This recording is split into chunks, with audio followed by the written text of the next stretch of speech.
Welcome to the Pulse of Spokane. Join us for the latest in news, views, and conversation with community leaders. The Pulse of Spokane is brought to you in part by Homes for You, Well Dressed Walrus, and Spokane Firefighters Local 29. Now, put your finger on the Pulse of Spokane. Welcome to the Pulse of Spokane. I'm Kent Adams, and it's Wednesday, the 20th of November. We're a week and a day away from Turkey Day. Are you ready? I am. Do you like white meat, brown meat, dark meat? I don't know. I like it all. I love the dressing. That's probably part of the best part. Hey, we've got a couple great guests today.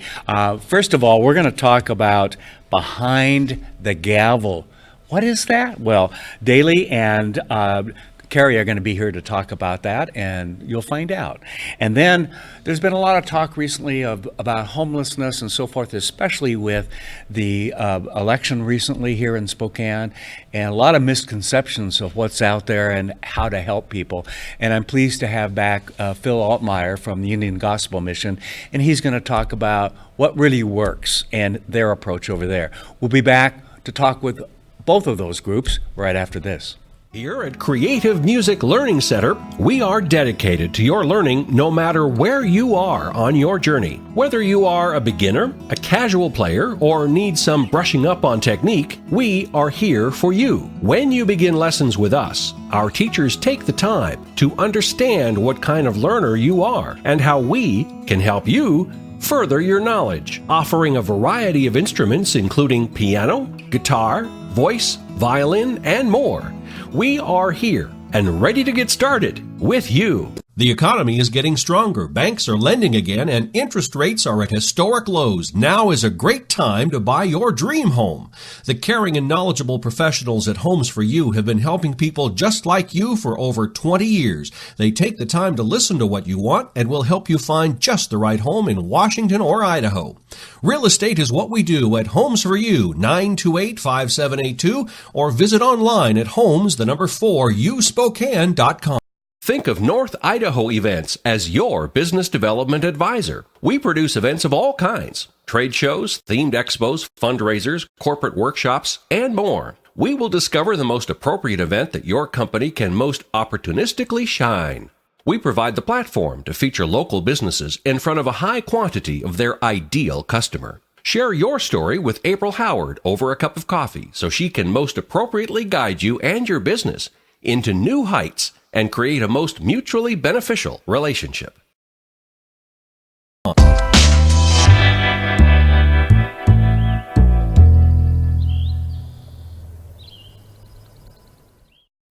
Well, welcome back. Behind the Gavel is the name of your company. You happen to have the BTG on your shirt. Do you get people walking up to you asking about what that is? I guess when you get close enough, you can see. It's strategically small, just in case, because it's a long-winded explanation. Yeah, it is. In fact, let's go to that long-winded explanation, because let me guess, who was it on Johnny Carson, the Sarnak, or whoever it was? You put Sarnak the Magnificent. Yeah.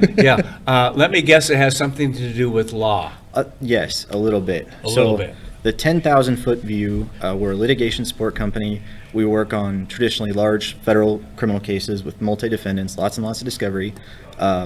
We coordinate with United States prosecutors, federal judges, and defense attorneys to try and grease the wheel of the discovery process, because a lot of times in those cases you get tens of thousands of pages, all sorts of different audio and video and wiretaps and all sorts of fun stuff. So you go through that, or you just collect it, or we'll collect it, we'll organize it, and then he and I have developed a couple of proprietary products that we use to redistribute it in a more user-friendly way. So how does that help the attorney that's working on the case? What would they normally have to be doing? They'd have to be doing that, or some of their interns and so forth doing that, right? Yeah. And that can be very costly, and if they don't know how to do it, quite a process to learn, right? Right. And everybody today has to do more with less. So yes. there's seemingly, at least in my life, there's never enough time to get anything done. So when these attorneys generally get on cases that we work on, the investigation's been going on for years.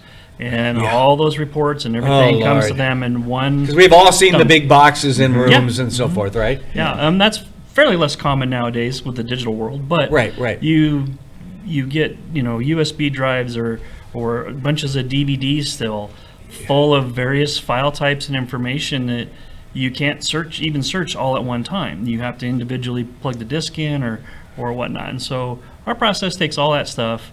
We go through it. We read everything, so the attorneys don't have to. But our products give them I've the got to ask you, tools. how many times do you fall asleep reading some of that once in a while?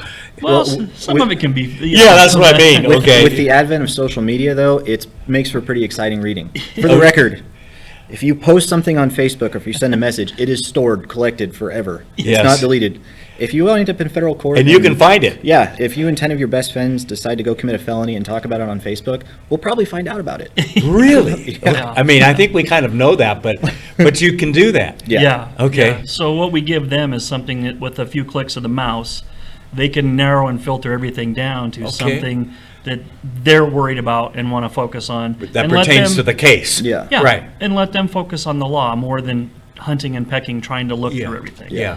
Which can be expensive if you're an attorney and you're billing hours and everything else to spend that kind of time going through stuff that, I don't know, 50%, 80% of it, you don't end up needing Right. probably? I'll give you an example. We got a case that we got 605,000 pages of Facebook returns. Say that again, how many? 605,000 pages of just Facebook stuff. Wow. And I mean, I would say that almost none of it is going to be relevant, but you still have to have the ability to go through it in order to work your case. So that case has 22 co-defendants on it, so theoretically you'd have 22 different attorneys, 22 different paralegals, all developing different work products, whereas you can just use ours and work off of that. Wow, so I, as an attorney, can put in keywords and find things? Is that what I'm doing? Or you've highlighted things that pertain to the case? All of it. As a non-attorney, I don't know how this all works. All of it. Usually Okay. what we try and do is we emphasize, sorting and filtering. So you'll be able to use a couple buttons and you'll be able to enter your defendant's name and find everything that person is mentioned in Okay. 2 clicks. Okay. And then you can narrow it down from there. Right. Wow. So, but someone is actually reading all of this? You're not using artificial intelligence? We are not. Really? Because artificial intelligence doesn't account for handwritten stuff. And also, it's never going to make up for, whatever's lacking in the actual documentation itself. Right. Or the, That's not to say that artificial intelligence isn't used in these large fraud cases where people are ingesting server data and things like that. That makes a lot of sense. Right. Because it can read it and it's perfect text. It's not 5th generation scan Okay. document or a bunch of handwriting. so who are your clients? I don't mean necessarily by name, but who uses your service? We work with traditionally Criminal Justice Act panel attorneys, Okay. which are criminal defense attorneys that have X number of years of trial experience and experience being an attorney in general. And then we work on cases not just here in Spokane, but we have cases in California, Arizona, Texas, Guam. We work with attorneys Yeah, all because over the today you country. don't have to be sitting there, do you? No. Right. And what you do, you can send them in files. And, yeah, Yeah, just one drive, plug it in, here's everything. wow. Yeah. It's amazing what we're able to do, and this is a good example today of the technology. If you were to give me a rough estimate, what kind of time and or money would this save on a medium-sized case?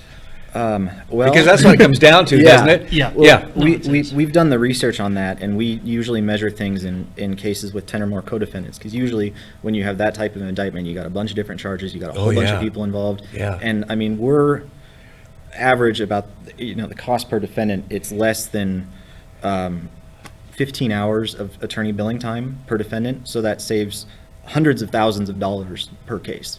Wow, that's significant. That is really, now, are there others out there that are doing this? Not quite to our level. Not to your level, because you've got some of that proprietary software and everything else and methods and so forth. You've got a great future, because this will save some money, We hope so. right? And some time. Right. And time is money, I get Right. that, so. With how backed up the courts are, Yeah. you want to catch all the defense attorneys up to speed, because like Cary said, it's been going on for years, and everybody else is just now catching And up then to it. 3 new attorneys since the case was filed. and Right. Yeah, they everything get else. the case and the judge says, okay, we're going to trial in a month. Yeah, good luck. Yeah. Yeah. Well, it doesn't usually happen like that, But still, yeah. It's a lot to catch up on. There is. Even if it's 6 months, there's still a lot Right. if you have to manually go through that yourself or your team. So you can help them. Wow, this is great. Okay, let's talk about how do people find you. And your market really are attorneys, right? I mean, It's a pretty niche market. I mean, Yes, you yes. you can find us on our website. Okay. We do have a Facebook presence, but it's usually posting about stuff that goes around on the office in the office. oh, Pretty fun. so not real professional, right? Well, we try and mix and match because Yeah, we just yeah. don't always want to say, "Oh, come use us." Well, when, like, yeah, I imagine you could get pretty serious at times. It does. Going through some of this. That's why you need to relax. That's Yeah, why we get shot yeah. with Nerf guns, all the time. Okay. So you need to let loose a little bit. So I in the need to be office. prepared when I come to your You- place, you right? do, Okay. yes. Mark that down, okay? I need Nerf guns for both sides, okay? Because there are two of you. Oh, yeah. Yeah, okay. This is interesting. One of the things we love here, and I think I mentioned it when you came to visit a couple weeks ago, is I love to see new businesses start with new ideas. And when you can save time and money, and you think of, it's not quite so bad here, but you look at California where the backup down there are years, where maybe it's months here and so forth to get through the process and so forth. That's only going to help everybody, and keep the costs of not having to have more courts and judges and everything else that just continue to add up. Well, it's not just cost, it's also in the interest of justice, which is why we really Yes. started this. I mean, you might have people in a case that are overwhelmingly guilty, but you also have people at the lower end of the spectrum that maybe they were in the wrong place at the wrong time. Yeah. And we want those... And you've had some cases like that, haven't We you? have, yes, Absolutely. and we want those attorneys to be able to represent those clients with as much candor and tenacity as possible. Yeah. And that's really why we developed what we did. When doing it all yourself as an attorney, you might have missed something. Exactly. Yeah. Okay, so do you feel good about when that happens? Yes. Yeah, It's- there's got to be that satisfaction of going. Do you often go into a case looking, there's some peculiar things going on here? Yes. And you've been right? Yeah, you're also fighting some pretty stiff uphill battles, or steep uphill battles rather. Yeah. But it is, it's good when you find something. It's good Yeah. when you can find the needle in the haystack that nobody's ever Yeah, found before. yeah.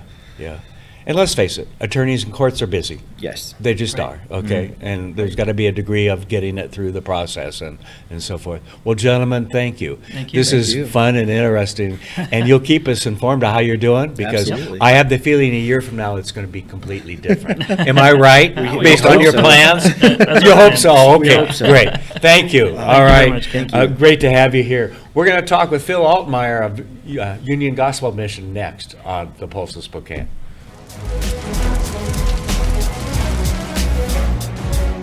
This is Bloomsday in Spokane. We got about 40 firefighters and their friends and family handing out 40,000 cups of water as the day goes by.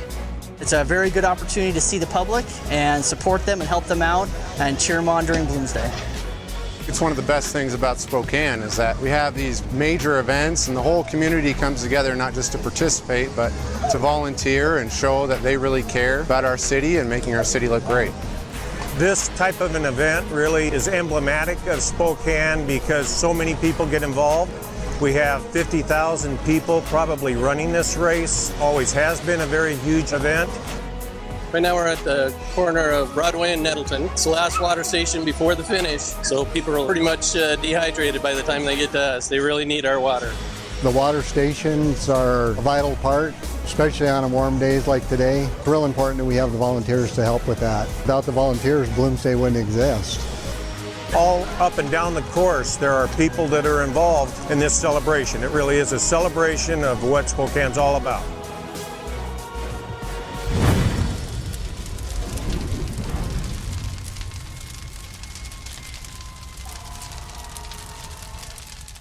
I'm Nikki Butler, and I'm a regional manager for STCU. My lunch buddy is Nicole. I'm Brandy Schloss. I'm a regional manager at STCU. My lunch buddy is Angelina. She's grown up with me. I've grown up with her. To see her graduate will be a lot of fun. Brandy and I have been lunch buddies since the girls were in second grade. It's great that STCU provides me with the opportunity to be part of Reach for the Future. We are committed to the children. We're committed to our community. I'm Nikki. I'm Brandy. And STCU is here for good. This is River Ridge Frame Shop, called Frame It Today, where we can take your art customize it, and get it ready to hang on the wall.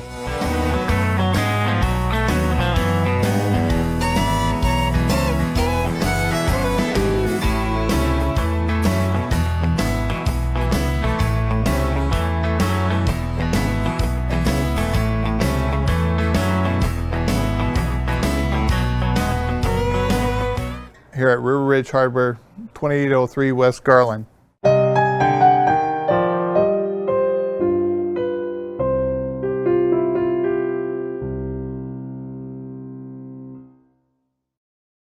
Well, welcome back. Phil Altymyer from the Union Gospel Mission. How are you? Good. Great to be with you again. Good to have you. And Yeah. this is kind of an exciting season for you. Yeah. With the Thanksgiving and the Christmas holidays and everything else. You guys really gear up to really help celebrate Yeah. the holidays, don't you? Well, I know this, that it's a time when I know the general public is more sensitive and aware of those that are less fortunate, especially around Thanksgiving. Yes. And Christmas, it's the giving spirit. We want to help people that are less fortunate. So we see an outpouring of people that want to serve, help out. But again, we're doing it 365 days a year. Yeah. And you know, I'm grateful for the people of Spokane because they understand the big picture. We're doing it every day, and they're there helping out. It's not just holiday time. Yeah. No, Yeah. it's year round. I want to start off by talking about we've just been through an election, and the key issue, as you know, is, I'll put quotes around it, homelessness. Yeah. But it's not just homelessness in terms of what I knew it to be 20 years ago, 30 years ago, when you just didn't have a place to sleep. Right. You lost your home, you lost whatever, it might have lost your job, and you and your family or your spouse or whatever are out on the streets. It's more than that today, isn't it? Yeah, I think the biggest difference, we've always had homelessness. Right. It's existed in our history. Yeah. Of the country. Yeah, but I think in the world. Yeah, but the thing that's so different today is the destruction of the addiction of drugs. Yes. Because the behavior around surrounding homelessness used to mostly be alcohol. Today it's addiction of drugs, which impacts a life much quicker, and it takes away self-esteem. And it really gives people this I don't care attitude. They don't care about other people's personal property. They, you know, it's... Well, they're off somewhere. Yeah. They're not... Yeah, they're not there. Right. And so it's created some dynamics. I mean, homeless people always... You've had a group of people... I've been doing this 34 years. And you've always had this group of people that wanted to sleep outside in the winter, no matter how cold it got. Yeah. But they would isolate, they would clean up, they would take care of their area. Today we just see mounds and mounds of stuff left behind, and it's just a disaster. And it's costly to the city. It's people look at it and they don't care about where they sleep in people's backyards, and you know, the list goes on of the behaviors. It's so negative, so irresponsible. And so again, that's what's so different about homelessness today. Yeah, it's impacting our downtown a lot because that's where some of the services are. And so, you know, people can go a few blocks to be served here and so forth. And that's part of why, and it's a pretty natural thing, I think, to congregate in downtowns, whether it be Spokane or other places. And we've seen that across the country. Let's talk about... But let me say this about Spokane that's unique, because recently someone put together a video. People, your listeners, may have watched it, comparing Boise and Spokane. Yes. Now let's just place ourselves in the footsteps of a homeless individual. Where are you going to go because survival kicks in? Yes. And in Spokane, in the downtown area, there's breakfast, lunch, and dinner every day of the week served somewhere. Right. Sometimes you have 2 or 3 options. Right. So again, it's a city that has so much offered in the downtown area. And they all know where it is, too. Yeah. Oh, yeah. Yeah, you don't have to tell them. And so when you compare us like with Boise, you'll find it different. They have one place that serves other than the shelters, where in Boise, the shelters, there's a degree of accountability attached to it. Okay. So you don't have a congregation of people sleeping on the streets of Boise, hanging out, because there's no place to just go eat the next meal. Now, when know- you said accountability, they do have accountability down there? Okay. There are 3 shelters in Boise. 2 of them are Union Gospel Mission, one for men and one for women, and another one that was a low barrier or almost a no barrier, but they learned that doesn't work, so they've increased the responsibility that goes along with that, and the accountability. And so again, I think one of the things we have to look at, do we want to solve homelessness from a short term or a long term? Short term is simply providing a bed. Yeah. And in this cold And weather, a meal or two here or there. Yeah. And what do we do in Spokane?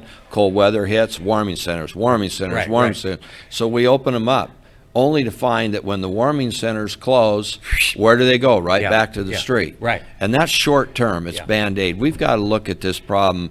Do we want to change people? Do we want to go deeper and deal with the issues that are about their addiction? Yeah. And so again, I think as a community, we have to say, are we going to enable, which let's define. Yeah. Enablement is irresponsible behavior or destructive behavior. And do we love people enough to hold them accountable, or are we going to say, we're just going to continue to let you do what you do and self-destruct or affect the community in which we live? But we had one candidate running for mayor who said, well, it's all about housing. If people don't have housing choices and so on and so forth. And that's the important thing, is to get them in from out of the cold. Yeah. You're saying... Well, we've done that. We've done that. Housing first was the model for getting them in out of the cold. Right. But again, if you don't address the issues that put them there in the first place... It recycles, place, doesn't it? Well, yeah, and what happens? You just simply move into an apartment, which we as taxpayers pay for, and the addiction continues, and they end up eventually, many of them, losing their life from their addiction. Yeah. And we call that compassion. Yeah. And so, again, in this housing, let's talk about that a little bit, Ken. Yes. Because what you have is a lot of people that have housing vouchers, no one will rent to them, because why? Their history. Yeah. And the issue of addiction and the destruction, and now landlords are being penalized, and it's going to take, I was told the other day, it could take, as the direction's heading, if you watch, duplexes and places are going up for sale, 14 months to maybe evict someone. Well, no one wants to take someone with a bad history. Right. It's too costly. Right. I mean, my son-in-law spent $5,000 to clean up an apartment, move people out, and you should have seen it. It was a disaster. But it's always the fault of the landlord for increasing rents. Yeah, but I mean, they don't understand. Yeah, and here's the problem. When you look at those individuals, where are they going to go? Yeah. And who's going to rent to them? Right. They can't even take care of a place. Yeah. So where do they end up? They can't take On care our of themselves. streets. On our streets, and what do we say? The problem is housing. So again, I think, with responsibility, I know with the minimum wage going up, you're going to see housing costs go up. It's going up all the time in Spokane. And there are those challenges that go alongside of it. Right. But the majority of what we see on our streets, the people, it's an addiction issue. Is it? Okay. And so we got to go deeper. We got to say, how do we help those individuals? Right. And understanding the trauma, their childhood, and it's not going to be a quick fix. No. It's not going to be Maslow's hierarchy. If we just put them in a room and give them an apartment, they're going to change. Right. We got to deal with the issues, the woundedness, the hurts, the pain. That takes time. That takes accountability. And it takes loving people by providing a safe, healing environment But for them. kind of where I'm going to go next, and that is you get some criticism from some politicians especially, and I'm not just thinking of the one that ran for mayor and lost. I'm thinking of some others who then criticize that the burdens being put on some of these folks to make some changes are too religious or too cumbersome. You know what I mean? Yeah. And yet, what you do works. Yeah. Well, you know what I mean? Yeah, I believe out of the heart flows our attitude. So we have to do heart surgery and work on a heart change, Okay. And that to me is a spiritual component, and again, as you put it all, you have to look back and say, when there's woundedness, there's pain, how do you incorporate forgiveness? Yeah. How do you deal with those things of the past? And I think the spiritual component is critical. Now, again, accountability, restoring dignity. When we give, what ends up happening, expectation becomes demanding. So that's why when we look at what we do, it's a complete program. We have counseling, Yes. We want to deal with the hurts, the Yes. pain. We have an educational component. We have a spiritual component. We have a physical component. We have a job placement. We do the complete picture because for many of our homeless individuals, because of their childhood, their trauma, the Yeah, families yeah. that they've been raised in, They've never can't- dealt with it except No. through addiction or something. Yeah, and they haven't had parents Right, that right. even parented them. So teaching moms to be a parent to their children, all that's what we provide, because if you're going to end homelessness, you've got to get them a job. Yeah. You've got to provide a supportive community where all these issues can be dealt with, and an individual, again, can be transformed, as we say, because I believe it happens from the heart. And the most amazing thing about addiction, what changes a person? There's got to be a desire. Right. And that's the miracle that takes place, because as you study and understand addiction, that's the hardest thing, denial, and for a person to come to that place, I need help. Okay, so you're going through all of this and these opportunities, I'll call them opportunities Yeah. for people to make that change and so forth. Are they finding jobs? Oh, yeah. You know what? Right now, Kent, this is amazing. I just had a contractor in my office yesterday. They can't find enough people. People are, if someone can show up, Yeah. be on time, and work, they'll train them. Wow. And that's not just contractors. Right, right. That's, you know, we have stores, as you know, thrift stores, Right, where you right. can train and equip people. We sometimes struggle finding people. Really? And Kent, what I wish people would understand, we have the only safe and clean shelters that people are coming to for help. Right. And in the context of that, it's difficult to move people in a positive direction. You'd think everyone wants help, wants change, but there's a lot that goes on in that addictive world, and people just are not ready. And so again, yeah, there's plenty of jobs out there right now. Yeah, If someone yeah. wants to go to work and they're faithful, responsible, Right. that's not an issue. Yeah, wow. I mean, and that's really good to hear. Yeah, it is. Because there have been times in your lifetime Yes, and mine yes. where you can prepare them, and all the education and experience in the job market is such that Yeah. they don't get to go Yeah. to something, and that we have that opportunity, not only here but across the country. I mean, our economy's picked up and so forth, and I hear that from a lot of folks. I just talked with a fellow today that his big job today is to try to find somebody in the delivery business. He Yeah. needs another worker. Right, You know. right.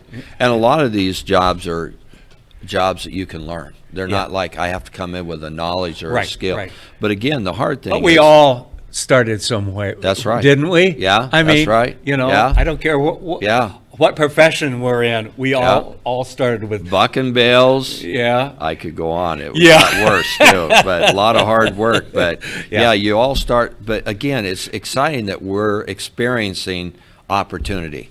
Yeah. But again, what is the challenge? Employers will tell you, having someone that can show up, be consistent. And again, this is where addiction fits in. Yes, yes. If you haven't dealt with it, all of a sudden on the weekend, Yeah. you don't show up Monday. Yeah. You know, you don't Yep. show up Tuesday, or that addiction becomes so controlling Yeah, that it it takes over. destroys. Yeah. And that pattern over and over. So again, the question is, how do we restore dignity? How do we Yeah. love the homeless? Yeah. We give them responsibility. We have them give back. We just don't give because we want to say they have value, they have worth. And when you just give, they don't learn that. No. And so you have a sense of accountability and responsibility. One of the things that I appreciate are people, they say it often, I didn't like it, I didn't want the accountability, but guess what, Phil, it was the best Thank thing you. for me. Yes. And they thank you. Yeah, yeah. But again, do we love people enough that we Yeah. want to do that? Because we're in a culture where we want to go, I don't want to go there, you Yeah, know? yeah. And again, Well, and some of the other programs in town and so forth also live off of government money. Yeah. And you don't. yeah. And Yeah. so you have the control and so forth, Yeah. and can have the expectations. Do you think that's hurting our community with government money which doesn't really I think, ask that accountability? I think at some point, Kent, it's time we say, is it working, is it not? Yes. We want to end homelessness. Okay. Okay, show me the people that were on the street, Yeah. that lives were changed, that are now working. Yeah. Let's look at the We dollar won't find the amounts. numbers there, will we? You know, what are we experiencing? Yeah. But I will say this, I think there's change coming. Okay. And I think I have hope. Okay. Because I think local cities are going to begin to be able to structure even what we do with government funds in terms of adding accountability. Good. So it's going to be the big challenge, I think, that lies in front of us is for the community to say to charities, are you going to Yes. hold people accountable? Yes. Are you going to start loving people in a way that changes, or are you going to continue? Well, we should already be doing that with our nonprofits in town. Yeah. Union Gospel Mission would Yeah. be one, and I can think of some others. But we should be doing that with our government money too, because that is our money as well. Yeah, You know, when we talk that's about right. government money, it's like it's coming out of this fishbowl somewhere. Right. It's money that's come from us, either federal taxes and or local sales taxes or whatever it might be. It's still us. Yeah. And I love this. Well, let's spend government money. Government money is you and me and our Right. families. And see, I think that's why Trump put out the executive order, and I'm following up on this, that each community, because of what you just said, Right. can set the standard. Yes. So the community can get involved and say, how are we going to deal with homeless? Good, Are we good. going to have no accountability? Or Yeah. are we just going to let our streets become what they are? Yeah. Or are we going to love people enough to change it? And does our city have to look like Seattle, Portland? Yeah, You know, I I was know. just in Portland last week. I Oh. mean, it's unbelievable. And you know what I realized, Kent? When you walk down the street and there's tents right there and you're experiencing that, the people begin to ignore it. They don't see it anymore. It becomes normal. Right.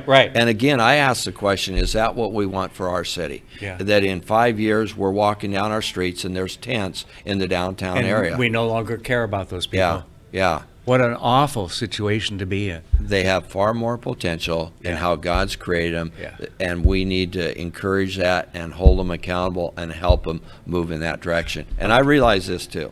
Yeah. You can't help someone that doesn't want help. No, that's true. But you can say it's But you irresponsible can give them the behavior. opportunity Yes, you to can. see change. Yeah, okay? and you can say it's irresponsible or destructive behavior. We're not going to enable it. We're not Right. going to continue to just feed you and give you a brand new tent, a brand new Yeah. mattress, and say sleep here. Yeah. Any to me It doesn't solve any enablement. problems. Yeah. Okay, I love what you're doing, and it's great. This is an important time of year, so those people that are watching right now, you're asking for some donations, or I'm going to ask for you Okay. to help feed people, Yeah. okay? Yeah. So how can they do that? Well, what I want to emphasize again is we talk about homelessness.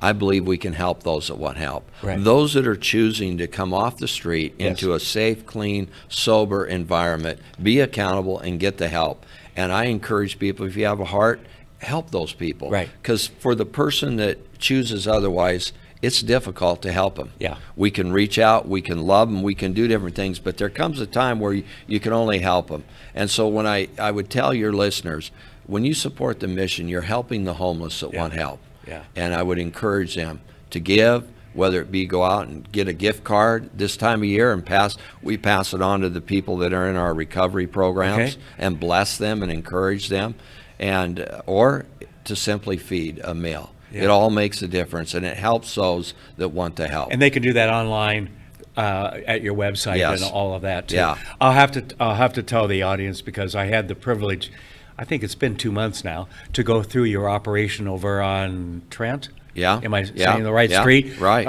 Forget which Yeah, one goes, Trent. Yeah. where anymore. Yeah. But you guys do a terrific job, and I love the time stamp, if you will, up on Oh, the yeah. wall in that Yeah. one room of the Yeah. things that you've done, and to see the people in there. Again, I think I might have mentioned this last time you were here.